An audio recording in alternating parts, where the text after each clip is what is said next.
కొత్త నవలలోకి స్వాగతం. ఈ నవల పేరు మనోమందిరం. రచన ప్రమీల జనార్దన్ గారు. కథలోకి వెళ్లే ముందు తప్పకుండా లైక్ చేయండి. మరి సన్నగా పడుతున్న చినుకులు పెద్దవై చూస్తుండగా వాన జోరు హెచ్చింది. నడుస్తున్న శ్రీరామ్ గబుక్కును పరుగుదీసి అమ్మా భవానీ గుళ్ళోకి వెళ్ళాడు. అక్కడ అరుగు మీద చాలామంది చేరారు. అప్పటికే వారం రోజులు జోరుగా కురిసిన వర్షం 4 రోజుల క్రితమే ఆగి మళ్ళీ ఈరోజు పట్టుకుంది. ఈ వర్షం ఇలాగే పడితే మంచినీళ్ళకి ఎంత కష్టమో అక్కడున్న వనితలు దిగులుగా అనుకుంటున్నారు. ఈ ఊళ్ళో ఆనాటికి ఈనాటికి వీళ్ళ పరిస్థితిలో మార్పు లేదన్నమాట అని అనుకున్నాడు శ్రీరామ్. వర్షం లేకపోతే బావుల్లో నీళ్లుండవు. వర్షాలు అధికమైతే ఏటి అవతలున్న మంచినీళ్ళ బావులకు వెళ్ళాలంటే ఏరు దాటనివ్వదు. ఊళ్ళో మరోచోట బావి దగ్గర ఇసుకేసిన రాలనంత జనం ఉంటారు. ఇటువంటి సమయంలో చేతిలో ఉన్న బ్రీఫ్ కేసును పక్కన పెట్టి ప్యాంట్ జోబులో నుండి కర్చీఫ్ తీసుకుని మొహం మీద ఉన్న తడిని తుడుచుకున్నాడు. బస్సు దిగగానే ఊళ్ళో కనిపించిన రిక్షాను చూసి తనకేదో సొంత లాభం కలిగినట్టు పొంగిపోయాడు.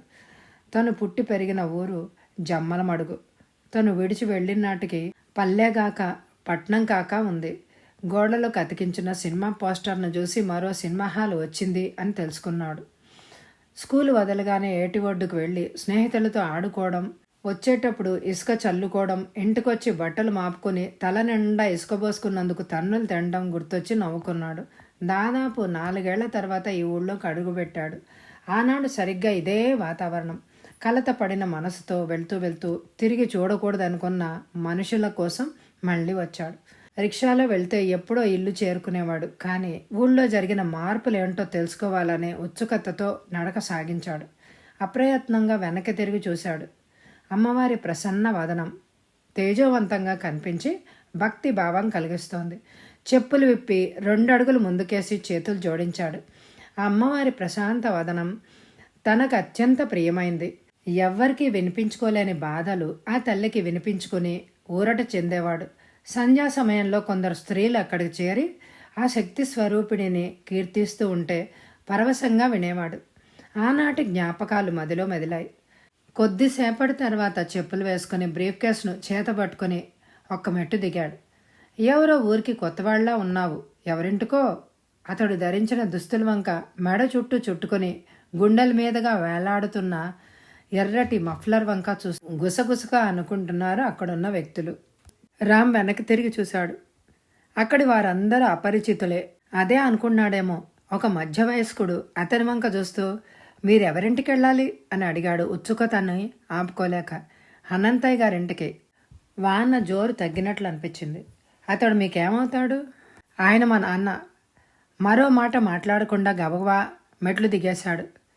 వాన పూర్తిగా తగ్గలేదు కానీ అంతవరకు ఆగిన మనసు ఇక ఆగలేనని మారం చేస్తుంటే అక్కడి నుండి పరుగు నడక ప్రారంభించాడు. చటుక్కున తల మీద బిందెతో నీళ్లు కుమ్మరించినట్టే పక్కకు వచ్చాడు. ఎవరో మెద్ద అది. తూము నుండి వస్తున్న నీళ్లు పరధ్యాన్నంగా హడావడిగా పోతున్న అతన్ని పూర్తిగా తడిపేశాయి. తల మీద నుండి నీళ్లు దారగా కారుతున్నాయి. ఎడంచెత్తు మొహం గట్టిగా తుడుచుకున్నాడు. వచ్చేసింది ఇల్లు. అదిగో 4 అడుగుల దూరం కూడా లేదు. సంతోషంతో ఉక్కిరి బిక్కిరి అవుతున్నాడు. వరండా ముందు భాగం అంతా బాగా తడిసి ఉంది. ఓ పక్క నుండే నీళ్లు కారుతున్నాయి. ఊళ్ళో మార్పులు ఎన్ని జరిగినా ఇంట్లో మాత్రం రాలేదని గ్రహించాడు. లోపలికి అడుగు పెట్టగానే మంచం మీద కాలు మీద కాలేసుకుని కూర్చుని సిగరెట్ కాలుస్తున్న పక్కింటి బామ్మగారి మనవడు సుబ్బారావుని చూసి చకితుడు అయ్యాడు. ఇంటి అల్లుళ్లాగా దర్జాగా కూర్చున్నాడు. అతడికి ఇంట్లో అంత చనువెలా వచ్చింది? హాయ్ సుబ్బారావు, బాగున్నావా? చెప్పులు విసురుగా విప్పి దూరంగా విసిరి నవ్వుతూ మంచం దగ్గరకు వచ్చాడు. సుబ్బారావు చేష్టలు ఉడిగిపోయినట్లు ఉండిపోయాడు కొద్దిసేపు. నీవు నీవు గుర్తుపట్టలేదా శ్రీరామ్ని అని? నాన్న, సుజీ, సుమా, తిలక్ అంటూ పిలిచాడు. అందరినీ ఒక్కసారి చూడాలని ఆరాటంగా ఉంది. అందరికంటే ముందు వచ్చింది దుర్గమ్మ. రామ్ని చూడగానే కొయ్య బారిపోయింది. కర్ర టకటకలాడించుకుంటూ వచ్చిన అనంతయ్య మొహం చాటంతా వెడల్పైంది. రాము, వచ్చావా అని అతడికి దగ్గరగా వచ్చి, అరే బాగా తడిసిపోయావు, ఒంటి నిండా బురద నీళ్లు పడినట్లున్నాయి, ముందు బట్టలు మార్చుకో, దుర్గా టవలివ్వు, తలెల్లా నీళ్లు కారిపోతోందో చూడు అన్నాడు. అన్నం తింటున్న చేతులతోనే సుజాత, సుమతి, తిలక్ వచ్చారు. అందరి ముఖాల్లోనూ ఆశ్చర్యం జ్యోక్తమవుతోంది. ఎవరి నోట మాట రావడం లేదు. దుర్గమ్మ నిల్చున్న చోటు నుంచి కదలలేదు. అనంతయ్య మరోసారి హెచ్చరించగా తిలక్ టవల్ తెచ్చిచ్చాడు. బాగున్నారా నాన్న అడిగాడు శ్రీరామ్. అందర్నీ చూడాలని తనెంత ఉబలాట పడ్డాడో అంత నీరసం ఆవహించింది అప్పుడు. తనను చూసినప్పుడు తండ్రి మొహంలో తప్ప మరెవరి మొహాల్లో సంతోషం కనిపించలేదు. ఆశ్చర్యం నుండి తేరుకున్న దుర్గమ్మ మొహంలో కోపం కనిపించి కుంగిపోయాడు. ఆమెలో ఏ మాత్రం మార్పు రాలేదనిపించింది. ప్యాంట్ షర్ట్ విప్పి బ్రీఫ్ కేసులో పెట్టుకున్న లుంగి బనీను తీసుకుని ధరించాడు. రాత్రి నుండి ఏమీ తినలందువల్లనేమో ఆకలి మండిపోతోంది. దుర్గమ్మ, సుజాత, సుమతి, తిలక్ లోపలికి వెళ్ళిపోయారు. పలకరించకుండానే వాళ్ళు అలా వెళ్ళిపోతుంటే తనని అగాధంలోకి తోసి పారేసిపోతున్న వారిలాగా అనిపించింది అతడికి. సుబ్బారావు మెల్లగా మంచం దిగి వెళ్ళిపోయాడు. దీర్ఘంగా నిట్టూరుస్తూ మంచం మీద కూర్చున్నాడు అనంతయ్య. ఇన్నాళ్ళు ఎక్కడున్నావురా?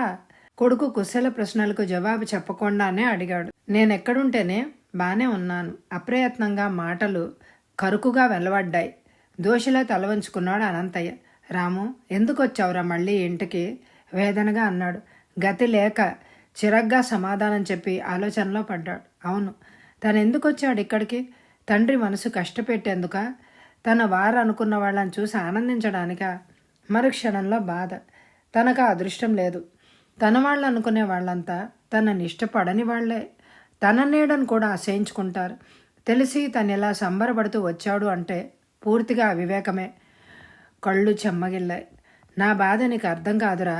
బాధ్యతలను కాదనలేను. రక్త సంబంధమైన మమతను చంపుకోలేను.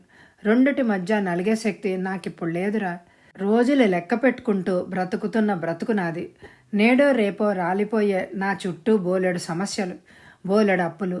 ఈ స్థితిలో 4 ఏళ్ల కిందట వెళ్ళిపోయిన నీవు మళ్ళీ వచ్చావన్న ఆనందం కన్నా ఆవేదన కలుగుతోంది బాబు.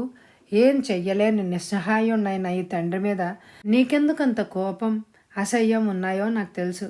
వాటిని మరింత పెంచుకోకుండానే వెళ్ళిపో బాబు, దాదాపు ఏడుస్తూ అన్నాడు. నాన్న, హృదయం బ్రద్దలై పిలిచిన పిలుపది. తిట్టినా, కొట్టినా, పెట్టినా, పెట్టకున్నా లాలించాల్సింది మీరు. అంబరమంత ఆనందంతో చూడాలని వచ్చిన నన్ను వెళ్ళిపోమని ఎంత సులభంగా చెప్పారు నాన్న. మీరు వెళ్ళమంటే వెళ్ళడం లేదు, మీరు రమ్మంటే రాలేదు. నా ఇష్టం, నేను ఇక్కడే ఉంటాను మొండిగా అన్నాడు. ఆ మొండితనం వెనక దాగున్న బాధను అర్థం చేసుకోలేకపోలేదు ఆ తండ్రి. అతడిలో రేగే అలజడి అతన్ని మూగవాడిగా కూర్చోపెట్టింది. ఏం నాయనా, ఏం చెయ్యాలని వచ్చావు? నలుగురిలో నవ్వుల పాలయ్యామో లేదో చూసేందుకు వచ్చావా? అంతవరకు వారి మాటలు చాటు నుండి వింటున్న దుర్గమ్మ అపర దుర్గావతారం ఎత్తి వారికెదురుగా వచ్చింది. అమ్మా, వినలేనట్టుగా తల తిప్పుకున్నాడు. తనెప్పుడు మనస్ఫూర్తిగా పిలవలేననుకున్న పిలుపు అనుకోకుండా పిలిచాడు. తనలో మనసు చచ్చిందనుకున్నాడు, కానీ చావలేదు. దానికింకా మమత, అభిమానం ఉన్నాయనుకోవడానికి నిదర్శనం ఇప్పుడు పిలిచిన పిలిపే సాక్ష్యం. తననెప్పటికప్పుడు ఏదో ఒక విధంగా శిక్షిస్తూ తన మీద ఏవేవో తండ్రికి చెప్పి తండ్రి మనసు విరచాలని ప్రయత్నం చేస్తూ బ్రతుకంటే భయం కలిగించిన దుర్గమ్మ. తనకు 3 ఏళ్లప్పుడే తల్లిని తీసుకుని పోయి ఆమె చెల్లెల్నే తనకు అమ్మగా ఇచ్చి శాపగ్రస్తుడిలాగా చేశాడు దేవుడు. ఆమె పదును చూపులు రామ్లో కసిని కలిగించాయి. మీరు ఎలా ఉన్నారో చూసేందుకు కాదు నేనొచ్చింది, నేను బ్రతుకున్నానని తెలిపేందుకు అన్నాడు. మా కోసం వచ్చావని అనుకునేంత పిచ్చిదాని కాదు. నాకు తెలుసు, తిరిగి తిరిగి కూడు దొరక్క మళ్ళీ కొంపకు చేరావని. విలాసంగా నవ్వాడు. చాలా కరెక్ట్గా ఊహించావన్నమాట అని ఆమె దేశ అదోలా చూసి అన్నాడు. నిజం, నేను నిన్నటి నుండి ఏం తినలేదు. భలే ఆకలిగా ఉంది, అన్నం పెట్టు అంటూ లేచాడు. తప్పుతుందా మరి? నవ్వుల పాలైనా అల్లరి పాలైనా నాకు తప్పేదేముంది? విసురుగా వెళ్ళింది దుర్గమ్మ. బాధగా చూడ్డం తప్ప ఏం మాట్లాడాలో తెలియలేదు అనంతయ్యకు. ఇన్నాళ్ల తర్వాత ఇంటికొచ్చిన కొడుకును దుర్మార్గుడైన సన్మార్గుడైనా ఎంత ఆదరిస్తారు తల్లిదండ్రులు. మరి రాముకు జరిగిన మర్యాద ఏమిటి? కన్న తండ్రి వెళ్ళిపోమన్నాడు. సవత్తల్లి చేత్కరించుకుంది. చీము నెత్తురు గలవాడైన వాడెవరైనా వెంటనే వెళ్ళిపోతారు ఈ పరిస్థితిలో. రాము అలా చేయడం లేదే. ఆమె వెంటే వంటిట్లోకి వెళ్తున్నాడు. అనంతయ్యకు కొడుకు పద్ధతి నచ్చలేదు. అతడు తక్షణం బయటికెళ్ళి అడుక్కు తిన్నా బాగుంటుంది అని అనిపించింది.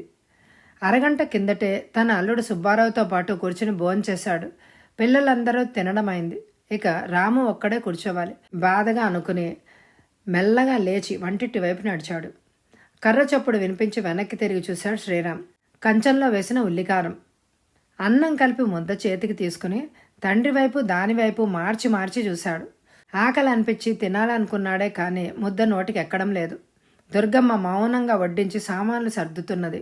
ఈ పిడికెడు మెతుకులు కరువై ఇక్కడికి రాలేదు. కానీ వాళ్ళకి ఆ విషయం తెలియదు.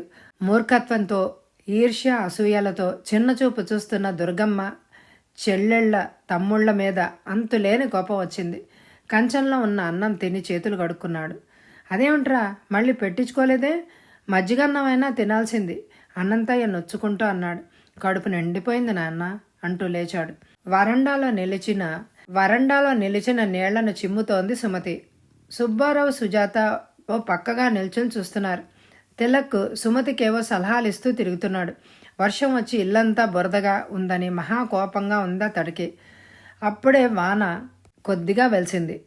శ్రీరామ్ తండ్రి పక్కనే మంచం మీద కూర్చుని హడావిడిగా తిరుగుతున్న తిలక్ను ఉద్దేశించి ఎలా ఉందిరా నీ చదువు అడిగాడు. అంతవరకు సీరియస్గా ఉన్న అతడి మొహం క్షణంలో పాలిపోయింది. అతడు అసలు తనను పలకరిస్తాడనుకోలేదు. తన మాట్లాడేందుకు ప్రయత్నించలేదు. ఇంట్లో ఉన్నప్పుడే అంతంత మాత్రంగా ఉండే ప్రేమాభిమానాలు ఇక ఇప్పుడెలా ఉంటాయి? కానీ అతడు తన చదువు విషయమై ప్రత్యేకంగా అడిగినప్పుడు హృదయంలో ఏదో సంచలనం కలిగింది. తనలాగా పట్టనట్టు ప్రవర్తించక, తన నిర్లక్ష్య భావాన్ని లెక్కపెట్టక పలకరించిన అతడి తీరు ఆశ్చర్యాన్ని కలిగించింది. అంతలోనే మనసు ఎదురు తిరిగింది. అవసరం అతడిది. 4 ఏళ్ల తర్వాత ఇంటికొచ్చిన అతను లోకాన్ని చదివి, అనుభవం గడించి, అవసరం తీర్చుకునే నేర్పరితనం కలిగి ఉంటాడు. ఈ రోజు నుంచి మళ్ళీ తమ మధ్య జీవితాలంటే తమతో కలిసిపోయినట్లు నటించాలి. ఉక్రోషం ముంచుకొచ్చి ఏదో అనే లోపల అనంతయ్య మాటలు మొదలుపెట్టాడు. ఏం చదువుతాడ్రా? దినదిన గండం దీర్ఘాయుష్యు గడిచే ఈ సంసారాన్ని నెట్టుకొచ్చేటప్పటికి తల ప్రాణం తోక్కొస్తోంది. ఇక వాణ్ణి పై ఊళ్ళకి పంపించి ఏం చదివించేది? ఇంటర్తో స్వస్తి చెప్పి ఉద్యోగాన్వేషణ చేస్తున్నాడు. తిలక్ అక్కడి నుండి వెళ్ళిపోయాడు. అప్పుడే వాడికి ఉద్యోగం ఏంటి? విస్తుపోయాడు. నిజమేరా, చదువుకోవలసిన వయసే, కానీ అందుకు తగ్గ శక్తి కావాలిగా. సుజాత పెళ్లి చేసిన తర్వాత పూర్తిగా చితికిపోయింది సంసారం. తండ్రి చెప్పే ప్రతి మాట అతడికి ఆశ్చర్యం, బాధ కలిగించాయి. తన పిల్లల్ని ఎంతో అభివృద్ధిలోకి తేవాలనుకున్న దుర్గమ్మ తలంపుకు విరుద్ధంగా చేశాడు విధి. చదువు సంజలబ్బక పోకిరిలా తిరిగే సుబ్బారావు, సుజాత భర్త అవ్వడం మరీ ఆశ్చర్యం. 3 సార్లు ఇంటర్ ఫెయిల్ అయి పొద్దుటూరులో బంధువులింట మకాం పెట్టి టైప్ నేర్చుకుని 2 సంవత్సరాల తర్వాత లోయర్ అయింది అని అనిపించుకున్నాడు. ఎదిగిన వయసుతో ఎదగని భావాలతో ఉన్న సుజాత అతడి మాటలకు పొంగిపోయి తప్పుదోవ పట్టగానే ఏం ఘోరం జరగకుండా అతడి బామ్మను ఒప్పించి వివాహం జరిపించాడు అనంతయ్య. ఆ సంబంధం బొత్తిగా ఇష్టం లేకున్నా అంతకంటే గొప్ప సంబంధం తొందరలో తేవడం తనలాంటి బీద కుటుంబీకులకి అసాధ్యమని తెలిసిన దుర్గమ్మ నోరెత్తలేదు. చాటుమాటుగా కూతుర్ని ఉరిమి చూసి ఆగ్రహపడేది కొన్నాళ్ళు. పెళ్ళైన 6 నెలలకే బామ్మ గుటుక్కుమనడం, బిడ్డ, అల్లుడు ఆ ఇంటిని అమ్మేసి అప్పులు తీర్చి ఇక్కడే ఉంటున్నారు. ఉద్యోగం చేసి తన సంసారం తను గడుపుకోవాలన్న జాసే లేదు సుబ్బారావుకు. చిన్నప్పటి నుంచి బామ్మ ముద్దు మురిపాలతో పెరిగిన అతడు సోమరిపోతయ్యాడు. ఏ కష్టం లేకుండా అవసరాలు తీరాలంటాడు. ఇంత సంసారాన్ని 6 నెలల కిందట టీచర్గా రిటైర్ అయిన అనంతయ్య ఏదో లేక అప్పుల పాలై ఇల్లు తనఖాలో ఉంది. ఇల్లు అమ్మినా అప్పులకు సరిపోదు. రిటైర్ అయిన తర్వాత వచ్చిన డబ్బు ఏనాడో అయిపోయింది. కానీ అతడి ఆరోగ్యం మాత్రం బాగా దెబ్బతింది. 4 నెలల కిందట పక్షవాతం వచ్చి కుడికాలు దెబ్బతింది. కర్ర సహాయంతో తప్ప అడుగు ముందుకు పెట్టలేడు. గుండెలో దిగులతో పాటు నొప్పి కూడా ప్రారంభమైంది. తొందర పెట్టే అప్పుల వాళ్ళు గుర్తొస్తే అతడి శరీరంలో రక్తమంతా నేరుగా మారినట్లు అనిపిస్తుంది. అంతగా చెప్పిన తర్వాత బాధగా ఇంకా కొన్నాళ్లలో ఇల్లు వేలం వేయచ్చు అన్నాడు అనంతయ్య. నాన్న కలవరంగా చూశాడు. అతడికి ఆ మాట పిడుగుపాటుగా తోచింది. 30 ఏళ్లుగా ఆ ఊళ్ళో ఉంటున్న తండ్రికి అదెంత బాధ కలిగిస్తుందో అతడికి బాగా తెలుసు. వీల్లేదు, అలా జరిగేందుకు వీల్లేదు. తన కుటుంబం నలుగురిలో అప్రతిష్ట పాలు కాకూడదు. మనసులో గట్టిగా నిశ్చయించుకొని ఆ ఇంటిని పరిశీలనగా చూశాడు. శిథిలావస్థలో ఉన్న ఆ ఇల్లులాగే కుటుంబ స్థితి హీనంగా ఉంది అని అనుకున్నాడు. వాన వెలిసింది. మనుషులు తిరుగుతున్నారు రోడ్డు మీద. శ్రీరామ్ బయటకు వచ్చి నిల్చున్నాడు. కొద్దిసేపు ఆగి ఊళ్ళోకి వెళ్ళి స్నేహితులను చూసి రావాలి అని అనుకున్నాడు. వానకు తడిసి అక్కడక్కడ బురదనుకున్న ప్యాంటు, మాసిన షర్టు వాటి విలువలను కనిపించనివ్వడం లేదు. చిరాగ్గా చూశాడు వాటివైపు. మరో జత బట్టలు తెచ్చుకోవాలన్న జాసే కలగనందుకు తన మీద తనకే కోపం వచ్చింది. తప్పనిసరిగా వాటిని ధరించాల్సి వచ్చింది. అతని దుస్తులు విసుగును కలిగిస్తుంటే విప్పి మళ్ళీ లుంగి ధరించి బయటికి వెళ్లే ప్రయత్నాన్ని విరమించుకున్నాడు. రాత్రి భోజనాలు అయిన తర్వాత అందరూ పడకల మీదకి చేరారు. అప్పటికి తిరక్ ఊళ్ళో విషయాల గురించి కొంచెం సేపు తనతో మాట్లాడడం విశేషం అని అనిపించింది శ్రీరామ్కు. సుజాత వెంట గదిలోకి వెళ్తున్న సుబ్బారావును చూసి గాఢంగా నెట్టూర్చాడు. సుజాత ఎలాగో అయిపోయింది. సుమతికైనా అన్యాయం జరగకుండా చూడాలి అని అనుకున్నాడు. కాలి కింద ఏదో కదిలినట్లయి చూశాడు. సుమతి దుప్పటి తీసుకొని వెళ్ళింది. రాముకు దుప్పటిచ్చావా అడిగాడు అనంతయ్య. ఇది అమ్మకు కావాలి అంది సుమతి. చాచి కొట్టినట్టు అనిపించింది శ్రీరామ్కు. తనకు ఆ ఇంట్లో ఏమాత్రం స్థానం లేదని చెప్పకనే చెప్తున్నట్లు అనిపించింది. నిజానికి వాళ్ళకెంత అధికారం, హక్కు ఉన్నాయో తనకు ఉన్నాయని అనుకోరెందుకు? సుమతి తల్లికని చెప్పి తీసుకెళ్లి దుప్పటి శుభ్రంగా చుట్టి కాళ్ల కింద పెట్టుకోవడం చూసిన తర్వాత మరీ బాధ అనిపించింది. తండ్రి తన కోసం ఆరాట పడతాడని తెలుసు. అందుకే అబద్ధం చెప్పి తను చేయదలుచుకున్నది చేసింది. ఇలాంటి మనుషుల గురించా తను ఆలోచిస్తోంది. ఆ సంఘటన చిన్నదైనా అతడి హృదయాన్ని తీవ్రంగా సంక్షోభపరిచింది. తన స్థానంలో ఆడపిల్ల ఉంటే ఎలా ఉండేదో తన ఆలోచనకు తానే నవ్వుకున్నాడు. ఆడపిల్ల అయితే ఈ పాటికి ఎవడికో ఇచ్చి పెళ్లి చేసి పీడ విరగడైపోయిందని అనుకునేవారు. ఎంత ప్రయత్నించినా రామ్కు నిద్ర పట్టడమే లేదు. మరవాలనుకున్న మరపురాని సంఘటనలు సినిమా రేళ్లలాగా కళ్ల ముందు కదులుతున్నాయి. ఈనాటి జీవితం ఆనాడు ఊహకు కూడా అందనిది. ఎడాపెడా వీపు మీద బాతున్న దుర్గమ్మను తల వెదిలిచి చూశాడు. 13 ఏళ్ల శ్రీరామ్. కోపం, నిస్సహాయత, రోషం అన్నీ కలగా పొలగంగా కనిపిస్తున్న ఆ చూపు ఆమెను నిశ్చేష్టురాల్ని చేసింది. ఇంత ధైర్యం వీడికెలా వచ్చింది? చెయ్యి జారి పడిందని చెప్తున్నా వినిపించుకోవే. ఆ గొంతులో తిరుగుబాటు తత్వం ఆమె ఆగ్రహాన్ని రెట్టింపు చేసింది. వేలెడంత లేవు, ఎన్ని మాటలు అన్నావు? నీళ్లు తమ్మంటే కడవ బద్దలు కొట్టి మళ్ళీ సమర్థించుకుంటున్నావా? పిల్లల్ని ఆడించమంటే గిచ్చి కొట్టి ఏడిపిస్తావు వేధవా అంటూ మళ్ళీ చెయ్యెత్తబోయిన ఆవిడ చేతిని గట్టిగా పట్టుకున్నాడు. ఇంతవరకు నీవు అన్నట్లు చేయలేదు, ఇక మీదట చేసి చూపిస్తాను అని ఆమె చేతిని వదిలేసి గబగబా వెళ్ళిపోయాడు అక్కడి నుండి. ఏటి ఒడ్డున కూర్చుని నీళ్లలోకి చూస్తున్నాడు రామ్. అలలు అలలుగా ముందుకు పారుతున్న ఏరు. అతడి కళ్ళ నుండి నీళ్లు సుళ్ళు తిరుగుతున్నాయి. ఈ నదిలో తను మునిగిపోతే ఆ దుర్గమ్మ చేతిలో తన్నులు, తిట్లు, చివాట్లు ఉండవు. చొక్కాతో కళ్ళు తుడుచుకున్నాడు. గలగలా పారుతున్న నీళ్లు కళ్ళార్పకుండా చూస్తున్నాడు. ఒంట్లో వణుకు పుట్టింది. అమ్మో, అందులో మునిగితే ఇంకేమైనా ఉందా? రామో, దూరం నుంచి పిలిచిన స్నేహితుల పిలుపు. వాళ్ళు దగ్గరవుతున్న కొద్దీ పిలుపు గట్టిగా వినిపిస్తుంటే కొంత ధైర్యం వచ్చింది. ఏంట్రా ఇక్కడి నుంచున్నావు? కొంపతీసి నీళ్ళలోకి దూకాలి అని అనుకుంటున్నావేంటి? అతడు మొహం వైపు చూసి అన్నాడు సోము. చచా, రాము అంత పిరికివాడు కాదు. నీళ్లలో పడి చావాల్సిన కర్మ వాడికేంటి? సత్యం కాలారు సర్దుకుని అన్నాడు. ఏంట్రా, ఈరోజు ఏమైనా అయిందా? రాము భుజమే చెయ్యేసి అడిగాడు సోము. కానిదెప్పుడు అని నీళ్లు తెమ్మంటే ఎదురు వస్తున్న ఎద్దులను తప్పించుకోవడానికి గబగబా పక్కకు వెళ్తుంటే కడవ జారి పగిలిపోయిందిరా. అదెన్ని ముక్కలైందో. నా వీపు అన్ని ముక్కలు చేయాలనుకుందిరా ఆ దుర్గమ్మ తల్లి. ఏడుస్తూ కచ్చగా చెప్పిన స్నేహితుడి మాటలు వారికి బాధ కలిగించాయి. కోపం వచ్చి నేను గట్టిగా మాట్లాడాను. సాయంత్రం నాన్న వచ్చిన తర్వాత చెప్పి నన్ను చిత్రవద చేయిస్తుంది. అందుకే చచ్చిపోవాలనుకున్నాను రా. కానీ ఆ నీళ్లను చూస్తే భయమేసింది. రాము గట్టిగా అతడి భుజాన్ని చెరోవైపు పట్టుకున్నారు ఇద్దరు స్నేహితులు. ఇంకెప్పుడు ఇలాంటి మాటలు అనకురా, గుడ్ల నిండా నీరు నింపుకొని గాద్గదికంగా అన్నారు. కొన్నాళ్ళు ఓపిక పడితే నీ బ్రతుకు నీవు బ్రతకొచ్చు. ఈ ఊళ్ళో ఉన్న చదువు అయిపోగానే పై చదువులకు పక్క ఊరికి వెళ్ళి హాస్టల్లో చదవచ్చునని, ఆ తర్వాత ఉద్యోగంలో చేరి స్వేచ్ఛగా జీవించవచ్చునని చెప్పి ఎన్నో ఊహలు రేపారు. ఈరోజు గాలికి నేలవాలిన తీగ రేపు లేవకపోదు, ధైర్యంగా ఉండు అన్నారు. చీకటి పడుతుండగా ఇంటికొచ్చాడు రాము. అనుకున్నట్టుగానే తండ్రికి ఉన్నవి లేనివి చెప్పింది దుర్గమ్మ. పెద్ద ధీరుడిలాగా ఎదిరించాడు ఈరోజు, రేపు చెంపలు వాయిస్తాడు అంటూ ముక్కు చీది రాణి ఏడుపు ఏడ్చింది. ఎంత పొగరెక్కిందిరా నీకు? ఆవేశంగా వచ్చిన తండ్రికి ఒళ్ళు నప్పగించి నించున్నాడు. కళ్ళ నుండి నీళ్లు కారుతున్నాయి తప్ప నోట మాట రావడం లేదు. లోకం అన్నిటికన్నా చులకనగా చూసేది తల్లి లేని బిడ్డనేనేమో. భార్య చెప్పిన మాటల్లో సత్య అసత్యాల గురించి అనంత ఎప్పుడూ ఆలోచించలేదు. అక్క కొడుకుని సవతి కొడుకుగా భావిస్తుంది అని అనుకోకపోవడమే అందుకు కారణం. అదీగాక రాము ఆమెనేమీ సంబోధించకపోవడం 1-2 సార్లు తన దృష్టికి తీసుకొచ్చి బాధపడింది దుర్గమ్మ. రాము 3వ ఏట తల్లిపోగానే 2 ఏళ్ల పాటు నాయనమ్మ దగ్గర పెరిగి ఆమె చనిపోగానే తండ్రి దగ్గరకు చేరిన మొదటి రోజు నుండే చాటుమాటుగా విసుక్కోవడం, కసురుకోవడం ప్రారంభించింది దుర్గమ్మ. అమ్మ అని పిలవమ్మని చెప్పే తండ్రి మాటలు విని ఎన్నిసార్లు పిలవాలని ప్రయత్నించినా సాధ్యపడలేదు.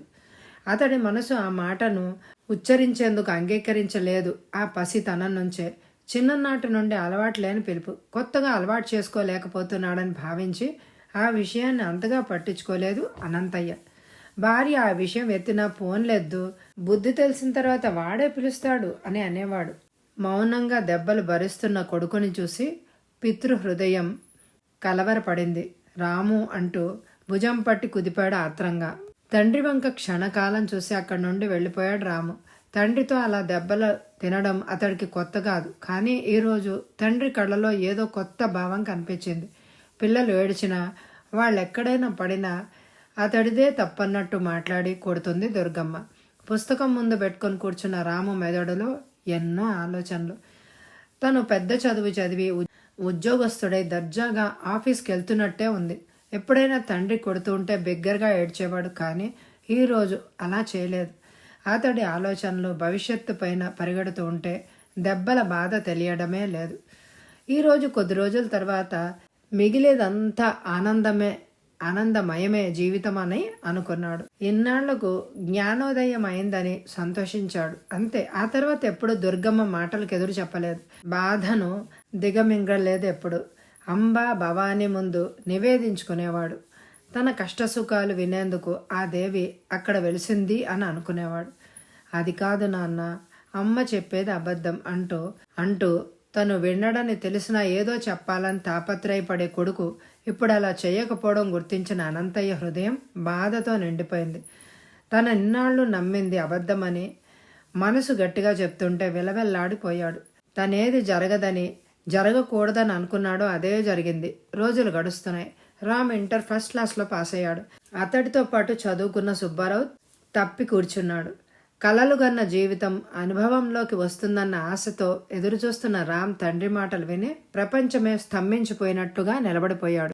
చదివినంత మటుకు చాలు, ఏదైనా ఉద్యోగం చేద్దావు గాని అన్న తండ్రి మాటలే చెవుల్లో మారుమోగుతున్నాయి. ఉద్యోగమా?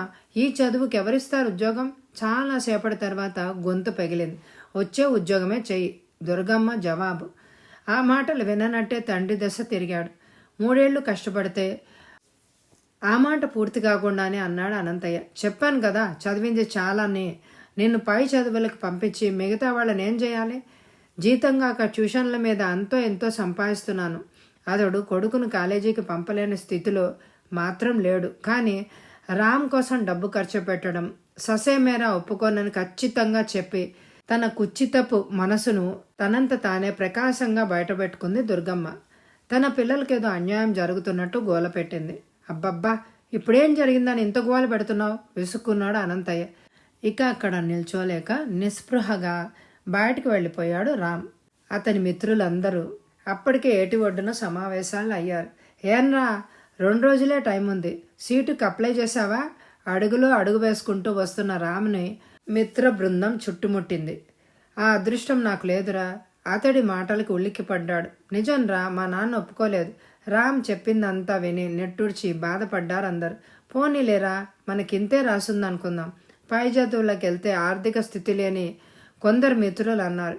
అందులో రామకిష్టమైన సోము, సత్యం కూడా ఉన్నారు. అంతకుమించి చేసేది కూడా లేదు కదా. అలాగే అనుకోవాలి, పేలవంగా నవ్వాడు. కానీ తండ్రి దుర్గమ్మ నోటికి జడిసి తనను చదివించేందుకు ఒప్పుకోలేదనుకున్నప్పుడల్లా బాధ అనిపించేది. వ్యక్తిత్వాన్ని మరిచిన తండ్రి అంటే కోపం. అతడి పిరికితనం చూస్తే అసహ్యం కలిగింది. ఉద్యోగ అన్వేషణ మొదలైంది. అంగట్లో పద్దులు రాసే ఉద్యోగం దొరకడం కూడా అంత సులభం కాదని అనుభవపూర్వకంగా తెలుసుకున్నాడు. అంతేకాదు ఉద్యోగం లేక చదువు లేక ఇంట్లో కూర్చోవడం ఎంత నరకమో కూడా తెలుసుకున్నాడు. స్నేహితుల్లా తను కూడా చెల్లెళ్లతో తమ్ముళ్లతో కులాసాగా కబుర్లు కాలక్షేపం చెయ్యాలనే అనిపించేది. కానీ వాళ్ళు తననంత దూరంలో ఉంచేవాళ్ళు. నీతో ఆడం అని ఖచ్చితంగా చెప్పేసేవాళ్ళు.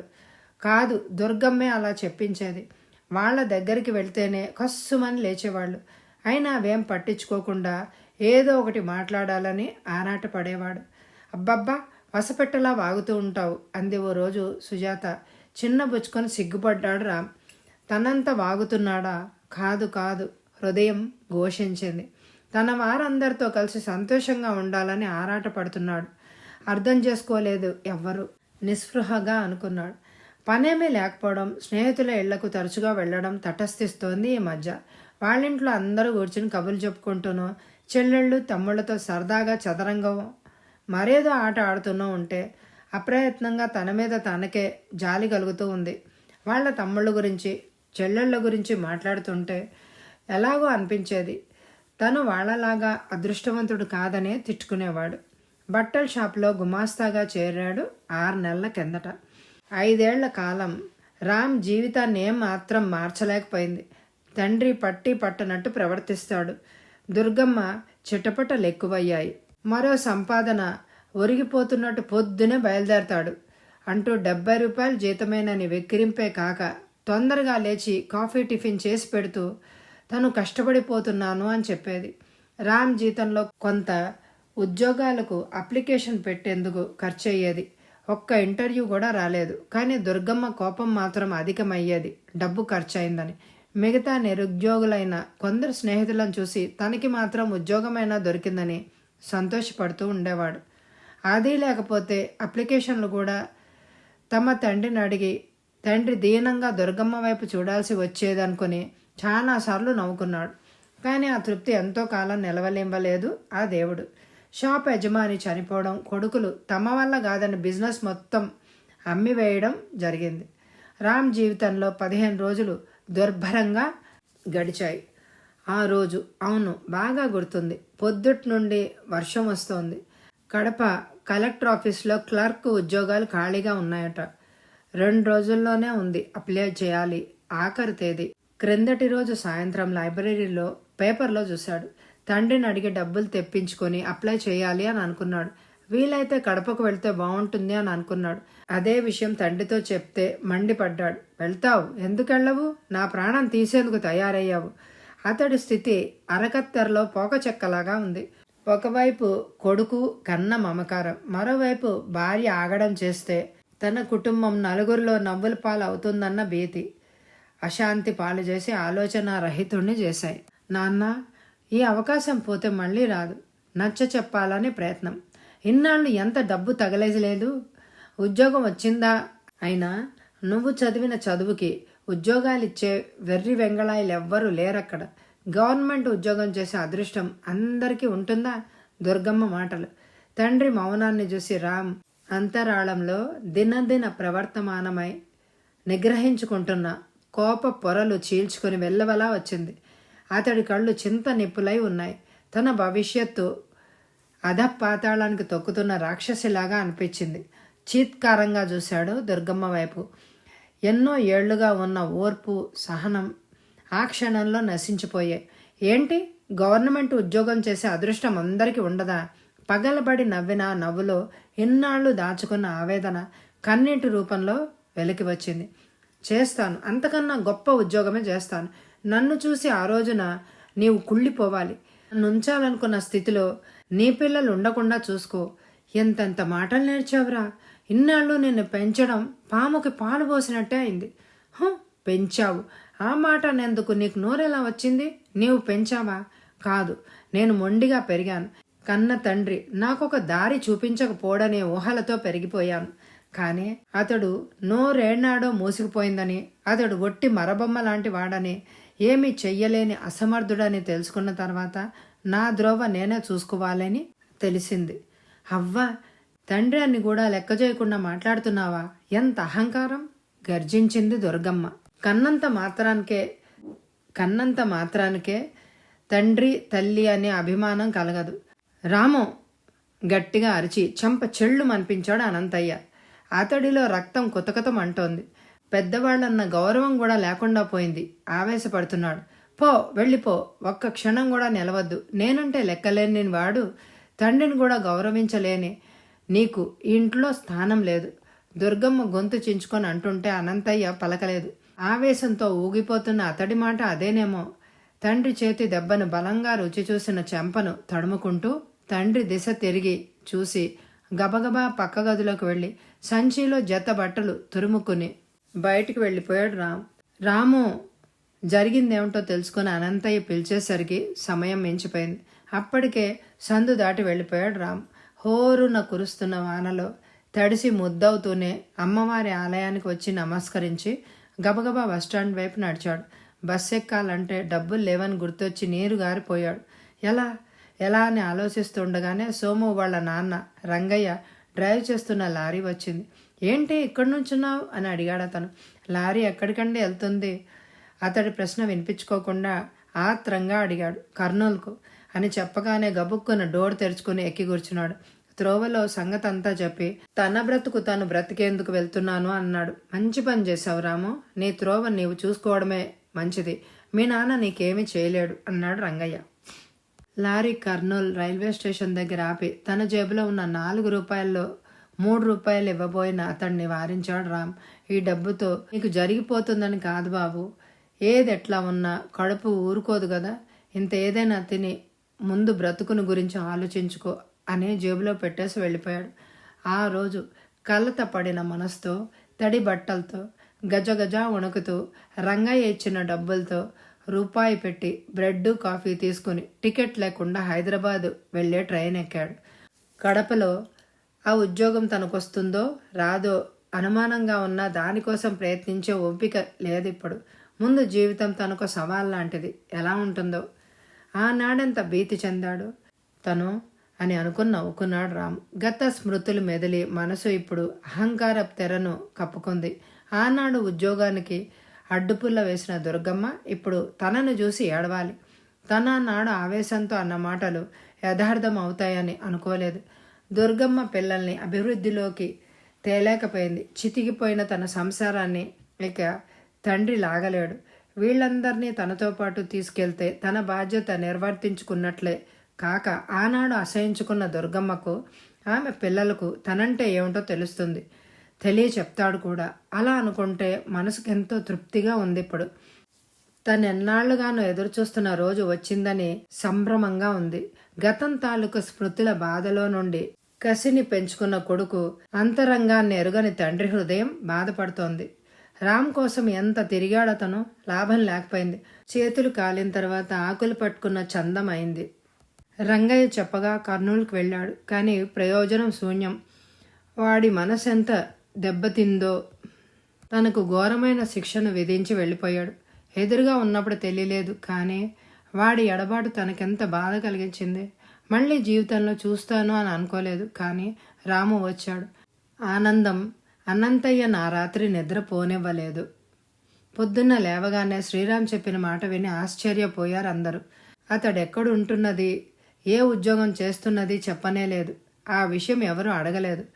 ఊళ్ళో ఉన్న అప్పులన్నీ తీర్చేయండి నాన్న, ఈరోజే మన ప్రయాణం. అప్పు ఎంత ఉందో ఈ చెక్కు మీద వ్రాసి ఇవ్వండి అంటూ సంతకం చేసి చెక్ ఇచ్చాడు. ఇంటి మీద 4,000 గాక మరొక 4,000కు పైగా అప్పులున్నాయి.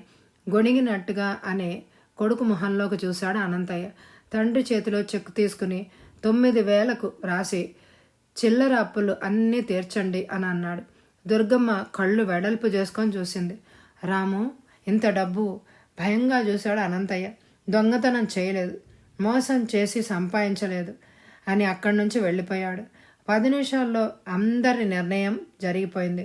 ఇక్కడి నుండి దరిద్రం అనుభవించడం కన్నా అతడితో వెళ్తే కూటికి గుడ్డకు లోటు లేకుండా జరుగుతుందని అతడు ఇంతకుముందు 9,000 ఆలోచన చేయకుండా ఇచ్చిన తీరే ధైర్యం చెప్పింది. ఊళ్ళో ఫ్రెండ్స్ను చూసేందుకు వెళ్ళి అరగంటకే నిరాశగా వచ్చాడు. 4 ఏళ్లలో ఎంత మార్పు! ఉద్యోగాల కోసం వేలాడి అలసిపోయి ఇక దొరకదనుకున్న నిశ్చయానికి వచ్చిన నిస్పృహ చెందిన రోజులను తను మరవగలడా? ఆనాటి స్నేహితులు ఒక్కరూ లేరు. అందరూ ఉద్యోగాలు చేస్తూ ఎక్కడెక్కడో ఉన్నారు. ఫ్రెండ్స్ను చూడలేకపోయినందుకు నిరుత్సాహం కలిగిన ఎవరు బ్రతుకులు వారు బ్రతుకుతున్నారనే సంతోషంగా కూడా ఉంది. సుబ్బారావుకు చాలా ఉత్సాహంగా ఉంది. ఇంతకు మనం ఏ ఊరు వెళ్తున్నాం అని అడిగాడు రామ్కు దగ్గరగా వెళ్ళి. ఏదైతేనే అరణ్యం మాత్రం కాదు. సిగరెట్ మీద సిగరెట్ కాలుస్తూ దజ్జా వెలగబోయాలని చూసి అతన్ని చూస్తే అసహ్యం కలుగుతోంది. స్కూల్లో చదువుకునే రోజుల్లో తన చేత చితక తన్నులు తింటూ ఒదిగి ఒదిగి ఉండే సుబ్బారావు తనపై అధికారులా ప్రవర్తించడం మరీ కోపాన్ని కలిగిస్తోంది. అబ్బా, ఏమిటంత చిరాకు? ఎక్కడికి వెళ్తున్నామో తెలుసుకోవడం కూడా తప్పేనా? అయినా చాలా గొప్పవాడివైపోయినట్టున్నావు వ్యంగ్య ధోరణిలో అన్న సుబ్బారావు మాటలు ఆగ్రహాన్ని అధికం చేస్తుంటే అక్కడి నుంచి లేచి వెళ్ళిపోయాడు రామ్. అనంతయ్యకు ఆ రోజు చాలా సంతోషంగా ఉంది. అప్పుల నుండి విముక్తుడయ్యాడన్న ఆనందం కన్నా కొడుకు ప్రయోజకుడు అయ్యాడని చెప్పకనే తెలుసుకొని పొంగిపోతున్నాడు. అసలు ఇలాంటి రోజు వస్తుందని ఎన్నడూ అనుకోలేదు. భార్య వైపు విజయ్ గర్వంతో చూశాడు. వాడికంత డబ్బెలా వచ్చిందని ఆలోచిస్తూనే ఉంది దుర్గమ్మ. అంతేకాదు అతడు అందరినీ తనతో రమ్మని చెప్పడం విశేషంగా తోస్తోంది. హైదరాబాద్లో తను ఉంటున్నానని, అక్కడికే వెళ్తున్నామని రామ్ తండ్రికి చెప్తుంటే విన్న సుబ్బారావు ఆనందానికి అవధులు లేకుండా పోయాయి. చీకట్లు చీలకు ముందే టాక్సీ భవనం ముందు ఆగింది. గేటు చప్పుడు కాగానే భౌభౌ అంటూ అరుస్తూ వచ్చిన కుక్క వైపు భయంగా చూశారందరూ. దృఢంగా ఉన్న బొచ్చు కుక్క మీద పడితే తప్పించుకోవడం తమ తరం కాదనుకున్నారు ఎవరికి వారే. డాలీ కమాన్ అంటూ కుక్కకి ఎదురెళ్ళి దాని తల మీద నిమ్మరి తన వెంట నడిపించుకుంటూ వెళ్తూ రండి నాన్న అంటూ ముందుకు నడిచాడు రామ్. భవనం ముందున్న విశాలమైన ఆవరణలో పూల వనంలాగా ఉంది. మల్లెలు, జాజుల గుబాళింపు వారికి స్వాగతం చెప్తున్నట్టుగా ఉన్నాయి. కళ్ళలో నడిచినట్టు నడుస్తున్నారు. బెల్ నొక్కగానే లోపల నుంచి ఎవరో వచ్చి తలుపు తీశారు. రామ్ లోపలికి రాగానే పక్కకు వెళ్ళి ఒదిగి నించున్నాడు ఆ వ్యక్తి. దేవేంద్ర భవనంలో అడుగు పెడుతున్నట్లుగా ఉంది. అనంతయ్య కుటుంబానికి ఆ ఇంట్లో అడుగు పెడుతూ ఉంటే, నాయర్ వేడినీళ్లు సిద్ధంగా ఉన్నాయా అంటూ షర్ట్ విప్పి దూరంగా విసిరేశాడు రామ్. ఉన్నాయి సార్ అతి వినయంగా అని గబగబా పక్క గదిలోకి వెళ్ళి లుంగి తెచ్చాడు. మట్టి కొట్టుకున్న ఆ బట్టల్లో అతడిని చిత్రంగా చూశాడు. తను చూసిన ఇన్నాళ్లలో అతను ఇలాంటి దుస్తులు ధరించడం చూడలేదు. మడత నలిగితే సహించని అతను ఆ దుస్తులు ఎలా ధరించాడోనని ఆశ్చర్యపడుతున్నాడు. నాయర్కు తల్లిదండ్రులను పరిచయం చేసి వాళ్లకు గదులు చూపించే ఏర్పాటు చూడు అంటూ అతడు తెచ్చిచ్చిన లుంగి తీసుకుని వడివడిగా బాత్రూం వైపు వెళ్ళిపోయాడు. తిలక్, సుబ్బారావు కళ్ళప్పగిచ్చి చూస్తున్నారు. తమ మధ్య ఉన్న రామ్ అమాంతంగా ఆకాశంలోకి ఎగిరిపోతున్నట్లు అనిపించింది. ఇంతవరకు అతడి ఎడవున్న నిర్లక్షణ భావనకు బదులు ఏదో తెలియని జంకు లాంటిది బయలుదేరింది. రండి అంటూ నాయర్ వాళ్ళని పిలుచుకెళ్ళాడు. రామ్ స్నానం చేసి వస్తుండగా వడివడిగా మేడపైకి వెళ్ళాడు నాయర్. అయ్యగారికి ఎప్పుడు ఏం కావాలో అతడికి బాగా తెలుసు. ఎవ్వరి వైపు చూడకుండా పైకి వెళ్ళాడు రామ్. చెదిరిన జుట్టును దూకుని మంచం పక్కన స్టూల్ మీద ఉన్న సీసాలోని ద్రవం గ్లాసులో కొంచుకుని గబగబా తాగేశాడు. అతనికి ఇప్పుడు ఎంతో హాయిగా ఉంది. మరికొంచెం తాగాలనిపించింది. సీసా పూర్తి చేసి మత్తులోకి జారిపోయి అలాగే వెనక్కు వాలిపోయాడు. అందరూ ముఖాలు కడుక్కొని రాగానే కాఫీలు అందించాడు నాయర్. అబ్బాయికి ఇచ్చొచ్చావా అనంతయ్య అడిగాడు. ఏం చెప్పాలో తెలియక తడబడి చివరకు హూ అన్నాడు. అబ్బాయి గారు లోకాన్ని మరిచే మత్తులో జోగుతున్నారని ఆ తండ్రికి తెలియదు. కూర్చున్న చోటు నుంచి కదిలితే ఏమవుతుందో అన్నట్లు అనంతయ్య, దుర్గమ్మలు చూపించిన గదిలోనే 2 మంచాల మీద సర్దుకొని కూర్చున్నారు అందరూ. అనంతయ్య అక్కడున్న కుర్చీ మీద కూర్చున్నాడు. కొడుకు తమనిక్కడికి రమ్మన్నప్పుడు అంతో ఎంతో సంపాదిస్తున్నాడు అనుకున్నాడు, కానీ ఇంత వైభవంగా ఉంటున్నాడు అని అనుకోలేదు. ఇక్కడ అడుగు పెట్టగానే తన కొడుకు తనకు అందనంత దూరానికి వెళ్ళిపోయాడు అని అనిపించింది. ఇదెవరిల్లో సందేహం వెలిబుచ్చింది దుర్గమ్మ. ఛ, ఎవరిల్లో అయితే అన్నయ్య అంత స్వతంత్రంగా ఎలా ఉంటాడు అన్నాడు తిలక్. నిజమే, సుజాత, సుమతి ఏకకంఠంతో అన్నారు. ఏమో అనుకున్నాను కానీ రాము గట్టివాడే. తనదో కాదో గాని రంగరంగ వైభవంగా అనుభవిస్తున్నాడు భోగం. కళ్ళు ఎగరేస్తూ అన్నాడు సుబ్బారావు. అతడికి చాలా సంతోషంగా ఉంది. తన అదృష్టం నుండి రాము ఆ ఊరికి వచ్చి ఇక్కడికి పిలుచుకొచ్చాడు. ఉద్యోగం గిజ్జోగం అంటూ హోరున పోరు పెట్టే భార్య పోరు తప్పుతుంది. అక్కడిలా దరిద్రంగా కాకుండా దర్జాగా బ్రతుకొచ్చినని ఏవేవో ఊహించుకుని మురిసిపోతున్నాడు. అతడికి పూర్తిగా వ్యతిరేకంగా ఆలోచిస్తోంది సుజాత. అన్నయ్య ద్వారా భర్తకు ఏదైనా ఉద్యోగం లభిస్తే గౌరవంగా బ్రతకొచ్చు. అన్ని హంగులున్న ఆ భవనంలో నివాసం ఉంటున్నాడు అంటే తప్పకుండా అతడికి ఏదో గొప్ప ఉద్యోగమే ఉండి ఉంటుంది అని అనుకుంది. తిలక్, సుమతి తమ భవిష్యత్తులను మధురంగా ఊహించుకుంటున్నారు. దుర్గమ్మ కూడా చాలా సంతోషంగా ఉంది. తన పిల్లల భవిష్యత్తుకై తనింక దిగులు పడవలసిన అవసరం లేదు అని అనుకుంది. కానీ మరుక్షణమే అనుమానం కూడా కడిగింది. వచ్చే ఎపిసోడ్లో ఇంతకీ దుర్గమ్మకి వచ్చిన అనుమానం ఏంటి, రామ్ ఈ స్థితికి ఎలా వచ్చాడు, ఇవన్నీ తెలియాలంటే ఈ ఎపిసోడ్ని తప్పకుండా లైక్ చేయండి. అలాగే వచ్చే ఎపిసోడ్ కోసం ఎదురు చూడండి. Thank you very much my dear friends.